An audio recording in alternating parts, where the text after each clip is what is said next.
So for all those former soldiers out there, we need your help. Just kind of tell your story of what you loved about your Army.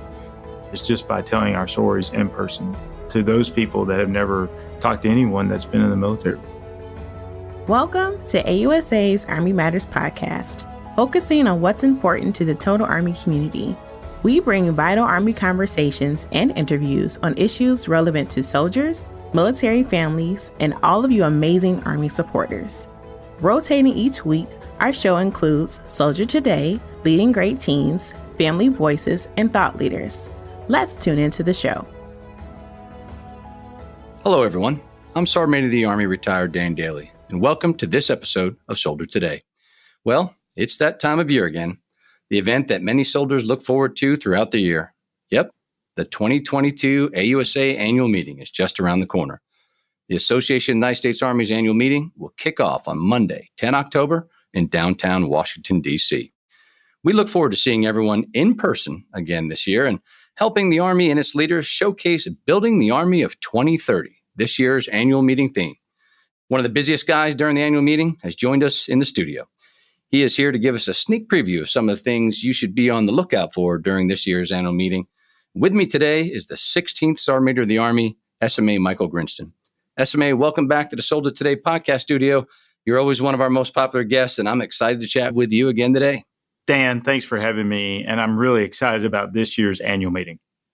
Annual meeting time is here again. But before we jump into the preview and the highlights of what's in store for annual meeting, let's talk about the thing that precedes it, the Army 10 Miler. Last year, it was canceled due to COVID. Well, not canceled. It was remote or virtual, or I don't know what the word to use, but it wasn't here. And people love the Army 10 Miler. Are we good to go this year? Oh, Dan, we're really good to go this year. I'm excited about it. We're going to do it. It's going to be huge. And just to see everybody lined up and having 35,000 runners out there on the road and just enjoying themselves, exercising. I'm super excited about it this year. I've got one of my best friends is going to do it. And I've asked in my last Army 10 Miler officially in uniform that I have friends and family around me. So my wife is going to participate and one of my friends is going to be there. So I'm not just excited for all the runners who are going to be out there. It's going to be a great personal event for me. So I'm super excited about that. Oh, I'm excited too. You know, that's just a great time. And what a camaraderie. What an amazing thing. If it's something you haven't done, put it on your bucket list. The Army 10 Miler, we're back in action for 2022.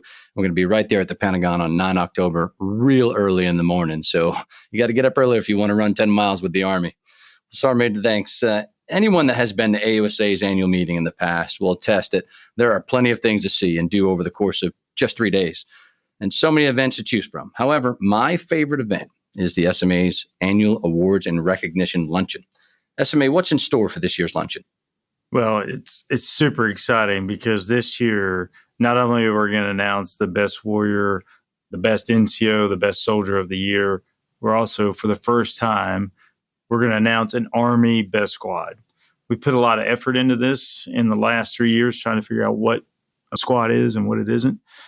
But mostly, I'm super excited that we're going to announce a squad, and it's going to be tough. The competition is going to start next week. It's really tough. I'm not going to talk about everything they're going to do. But at that luncheon, for the first time, we're going to announce the best squad. So I'm super excited about that. Yeah, I was just up at Fort McCoy, and I got a chance to meet the Army Reserve's best squad, a great group of soldiers. They're all great. And they were asking me questions, what should we expect? And I said, you know what? Can't do it. SMA's got something in store for you. And I promise you, I said the same thing. It's going to be good, SMA. And we're excited. And this is a long time in the making. We covered this in the past. SMA gave us some preludes to how we built this thing and the concept behind it. It supports This Is My Squad. We're looking forward to it. This is the first ever Army Best Squad. Can you share with our listeners a little bit about the journey? Now, we're not going to talk about the competition, but the journey. How long does it take to get that squad up to where you're going to compete them next week? Yeah, it's months. So I thought when we initially made this announcement and made the decision, probably around January, maybe even December, that's plenty of time.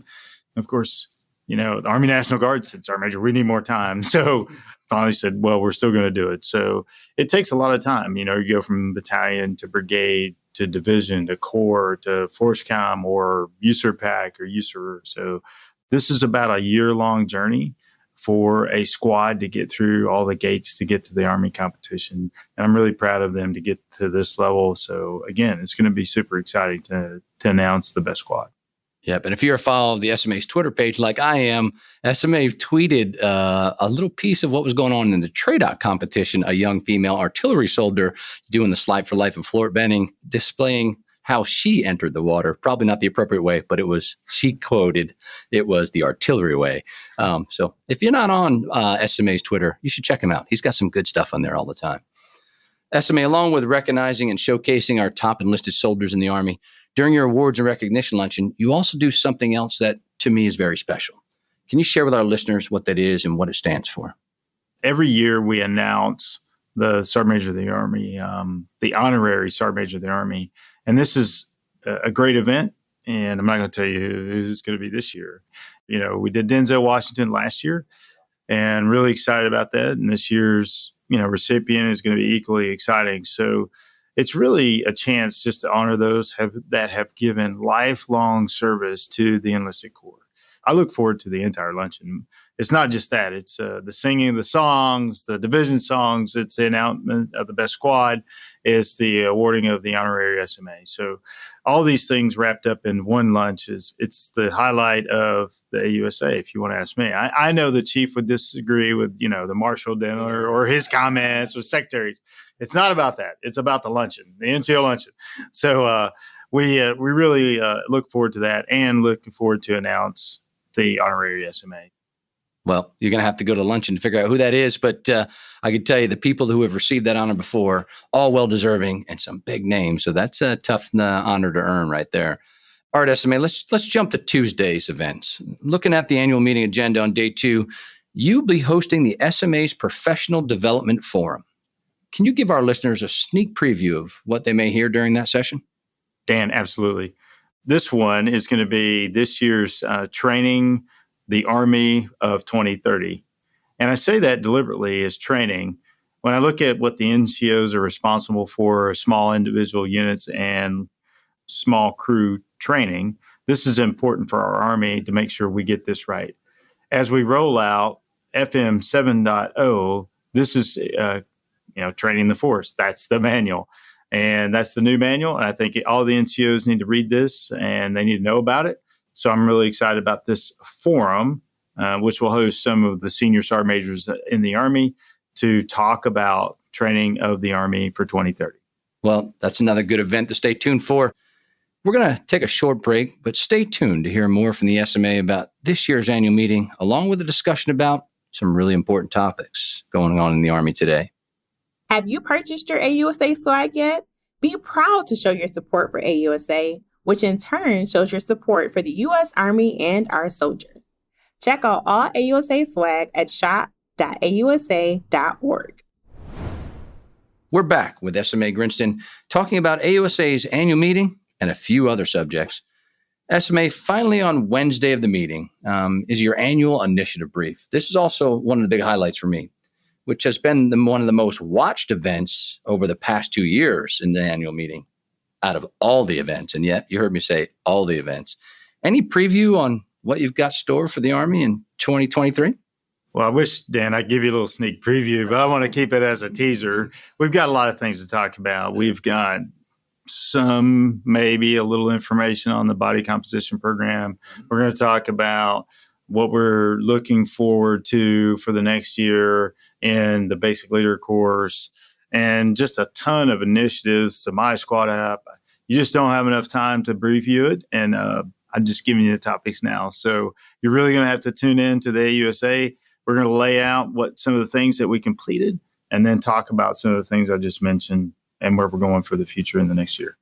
Yeah. So if you want to know where the enlisted force is going, and the whole Army, really, not just the enlisted force is going for the next year, this is the event to be at the annual meeting. And a note to our listeners out there, we hope you all can join us at the annual meeting, but you can't. Don't worry. You don't have to miss what the SMA is going to say in his initiative brief for 2023. It will be streamed live on Divids and Facebook beginning at 12 Eastern Time on 12 October. And stay tuned because we'll send out information on how you can get linked in and hear what the SMA is going to say. SMA, it's amazing how quickly time flies. And when you came in, you mentioned this is your last annual meeting. and you're headed into what will be the last year as the Sergeant Major of the Army. You championed a lot of great initiatives since you took over in 2019. However, none of us have time to get everything we want to accomplish. What's your focus going into the final stretch of your tenure as the 16th SMA? Dan, like I said, I'm going to kind of lay those out in that initiative brief. I just gave you a tidbit of some of those things, those teasers that we're really trying to hit home. And I will just highlight one thing. We got to make sure we're an Army that's well-trained, that has good cohesive teams, that are highly trained, disciplined, and fit. We have to be prepared for that. So we're not coming off that narrative.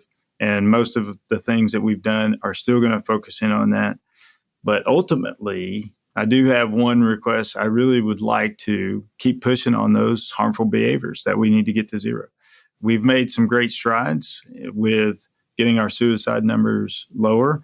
You will see a report on sexual assault from last year, but we believe this year we're heading in the right direction in those two. So ultimately, we have a lot of things to work on with readiness, but I'd really like to see those harmful behaviors get the lowest that they've ever been in the last 10 years. So, and how we do that, that's what we're going to lay out in the initiative brief. Well, there you heard it. You're going to have to tune in on the SMA's initiative brief at the annual meeting to hear all what's in store. SMA, if you don't mind, I want to shift gears a little. And I know our listeners would like to hear your thoughts on a few subjects. First one, tough one, recruiting. It has been a challenge. Can you give us an update? Dan, I'd like to say that we met our accessions goals for this year, but that's not correct. We're going to have one of the lowest years that we've had since I've been in the Army in accessions. So it's been a tough year. But one of those things we're doing about that is the Future Soldier Preparatory Course. And I'm really excited about this. This is a really great initiative that TRADOC had, and it's really great for our Army and maybe even our country, is how do we prepare soldiers to come in the Army? And they're going to work on, first, they're going to work on the physical fitness, so they have time to really kind of come in and get physically fit. And then they're going to work on some academics. So they're going to bring people into a classroom and then work on some of the skills that they may have not gotten because maybe online. So this course is really exciting on how we prepare soldiers to come in the military. And we are looking to expand that. It's at Fort Jackson. And right now we're looking how we're going to expand this to Leonard Wood, Fort Sill, and all the training facilities. And Fort Benning would be the last one. And how do we get this out? And we're super excited. But again, I really do need everyone's help with the sessions. Everyone is a recruiter. So we need to go out and just tell our stories about how great it is to be in the military. And most people haven't even talked to someone that's ever been in the Army. Don't talk to the same people that you always talk to. Find someone that has never met anybody in the Army and say, here's what the Army did for me. I heard you recently talk and say, largely, we're still doing recruiting the same way we have been for 50, 70s, 80 years, right? So we have to modernize. I mean, we got to think about a different approach, right? Yeah, absolutely. We've looked at all kinds of new ways. Ultimately, though, what I'd ask everybody to do is we are your Army, and we need everybody's help. Everybody is a recruiter. Just tell your story. It doesn't have to be unique. You don't have to recruit people. But I think what's missing is people don't know what our Army is about and what we do for them on a daily basis. So for all those former soldiers out there, we need your help. Just kind of tell your story of what you loved about your Army. It's just by telling our stories in person to those people that have never talked to anyone that's been in the military. Sergeant Major, we're behind you. We're telling those stories every day, and we're telling one right now. SMA, the last time we talked, you gave us your thoughts on the war in Ukraine and an update on what our soldiers and our Army were doing in response to those tragic events. Can you tell us where we are today? Well, kind of. A little bit. Yeah. And for all the right reasons, we can't tell you everything. But I'm extremely proud of our soldiers and what they're doing. We've been asked to do more and more every day. And you can see, on the news, all the equipment that we have provided to the Ukrainians. And it's amazing of how well the Ukrainians are doing with the equipment that we've done. And I can highlight some of the ways that we're modernizing how we can help them is we've given them HIMARS, we give them howitzers, But if you need to change the tube for the howitzer, maybe they're not familiar with that. So we've got some great warrant officers in our Army, and one of those warrants is, well, show me what you're looking at. And then they look at it through a camera on some kind of, network, and shows us, say, okay, this is the tube. Okay, well, this is how you do it. So we call it telemaintenance. So those is just one of those things that we're doing across the Army. And we're doing everything we can to help the Ukrainians with their fight, and we're proud of them. We can see the success of what's happening right now. Yeah. And last time we talked, you mentioned we have a good amount of soldiers in Europe, shoring up the confidence of our partners too. Is that still going on? Oh, absolutely. We have several brigades there. We already have the two that are stationed there. The 173rd and 2CR are still there. And we have two more brigades. And the 101st is now there as a division headquarters over shoring up our partners. We also have 5th Corps over there and responsible for the region of doing some partner training. So we have soldiers all across the Baltic states. And I got a chance to visit our great soldiers up in Latvia and Lithuania a couple months ago. And I couldn't be more proud of what they're doing. And we're constantly rotating those soldiers in and out as we need to get forces over there. And I think this is really working, assuring our partners, doing some training. So 5th Corps has that mission of doing some of the training over there, and they have been extremely successful. And I'm very proud of them. Yeah, we're all proud of those young men and women over there fighting for our country and doing great things, keeping the confidence up of our great partners and allies in Europe. SMA, recently, there's been a lot of media coverage on quality of life, barracks, family housing. What's the Army doing in response to that? Well, we're staying on course. So what I mean by that is, 3 years ago, the Chief of Staff of the Army gave us 5 quality of life areas he wants to focus in on. Housing was one of those, healthcare, childcare, spouse employment, and PCS moves. Those quality of life initiatives for the chief have been steady and putting resources at them. An example is a couple of years ago, I said, we really need to work on our barracks. That's housing too. And we said $1 billion for the next 10 years. So we're staying on track on that. It's going to take a lot of time to get to the barracks. We can't move everyone out and just put everybody back in. So it just takes a lot of time, and we have to stay the course. We need timely, adequate, predictable funding to do that, to stay on our budget. But we have a plan, the facilities investment plan, to renovate these barracks. We have to stay consistent. But that's not the only one. We've got initiatives in the PCS move, spouse employment. I would also ask you to tune in to the family forum, as you've done in the past. The secretary, the chief, and I lay out what we're doing on quality of life, and we lay out a lot of those initiatives in that forum. I've just given you one example of what we're doing for quality of life, but we'll lay all those out again at the family forum when the secretary, the chief, and I host.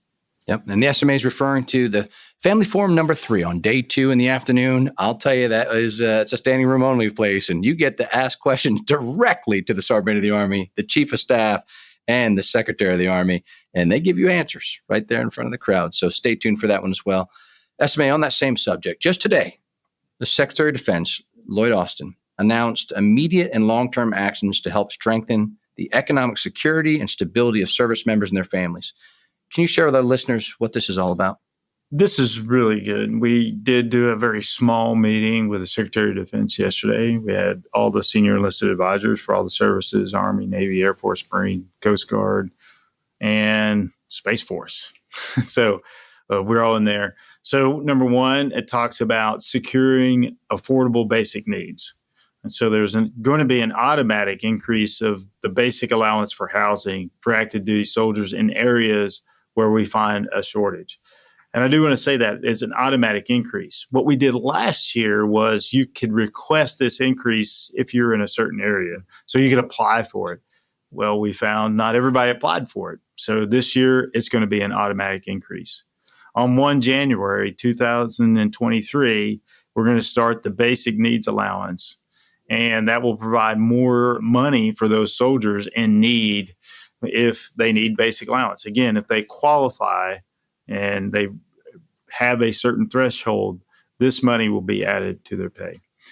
But The second topic was making moves easier. So we all have seen an increase in the woes of trying to find a place. Sometimes you can't find a place. Sometimes it's hard just to have money to find that place.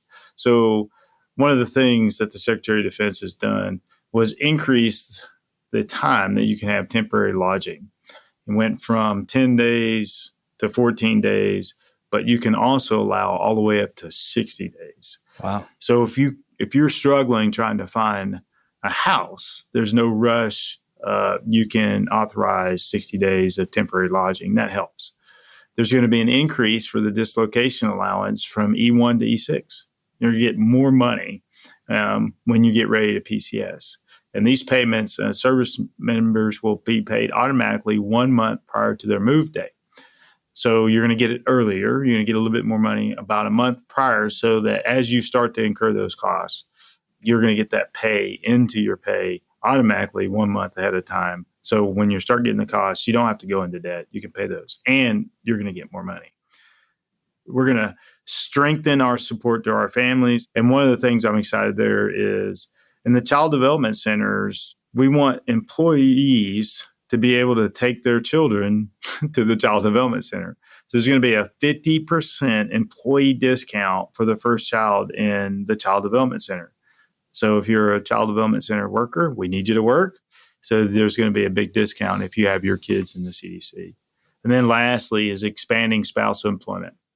So we want spouses to work. We need them to work in CDCs, but where the Secretary of Defense is, how can we make these actions easier for spouses? One of those is non-competitive direct hiring authorities for military spouses in the Department of Defense. So this is a great memo. That's not all to it. Those were just some of the highlights in the memo. And I need everyone to read it. And we're probably going to do some kind of chain teach so that we get this information all the way down to the soldiers that need it. Having a policy and no one understands it or applies for it and uses it, it's not a very good policy. So we get this down. This is really good for our soldiers, and they need to know about it. And that's our obligation to get this out to them. Yeah, I couldn't agree more, SMA. This is a must read. I've never seen a memo with that much bold shift in it in one correspondence in my entire career. This is incredible initiatives for our soldiers and their families. And like SMA said, if you're not aware, you probably aren't going to take advantage of them. So read that memo. It's got a lot of information that's going to benefit you. SMA, I saw recently on social media that soldiers don't have to do any more online anything, right? I mean, nothing. It's like no online, nothing. What's the deal here? Yeah. As you know, everything gets taken out of context. So I love my job. So the question was from a young platoon leader who said, I'm down in the motor pool and I'm changing a tank engine. And I get told to stop changing the tank engine and then go do my mandatory online training. And I said, don't do it. Don't do it. That's right. Don't do it. Absolutely don't do that. Do not stop changing the tank engine to go do your online training. So we need to clarify that. So I didn't say we're doing away with all online training and all mandatory online training. What we found is there's only about 15 hours of mandatory online training in the course of a year. Yeah. But what most people didn't hear is the second part of what I said is battalion and brigade commanders and sergeant majors need to prioritize the training. So when you do have an online training event, it shouldn't be, oh, wait, stop the tank engine. You need to do good training management so that you know when you have these requirements, you need to do them in a timely manner.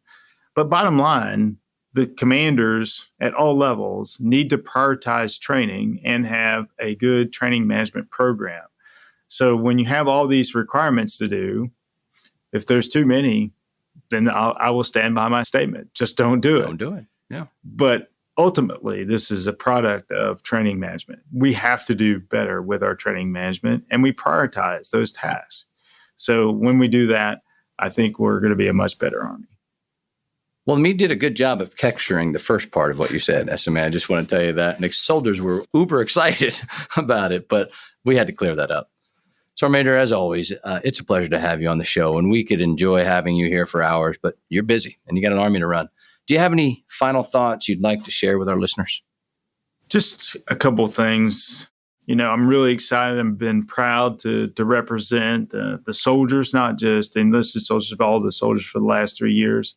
I got one more year to go, and we're going to push really hard.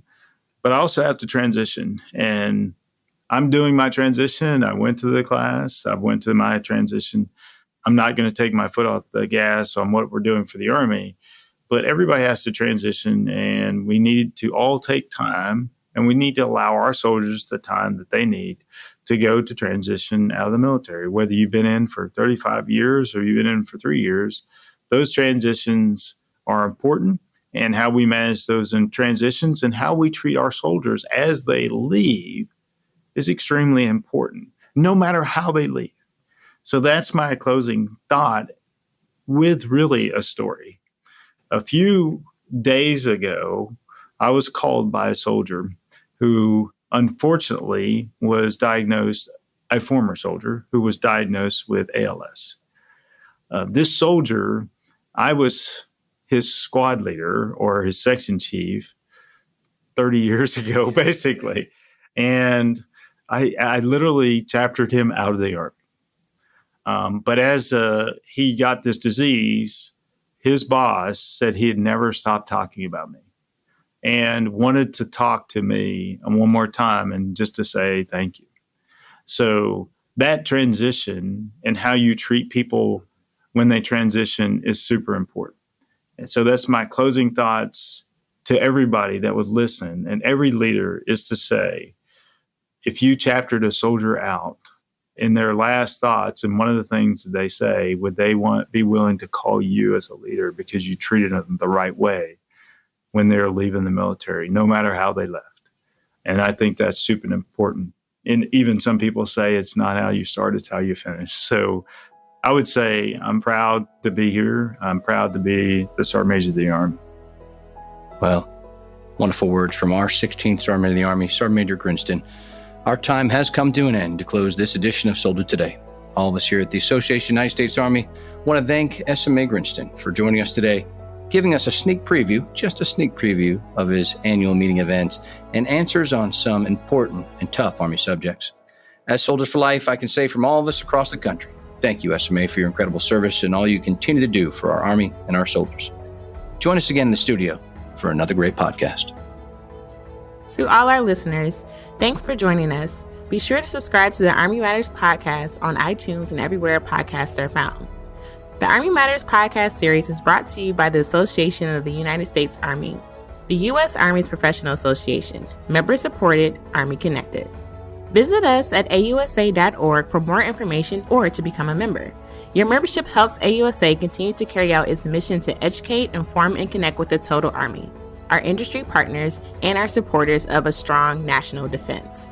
For questions or to provide topic recommendations, email us at podcast@ausa.org. Have a great Army Day. Hua.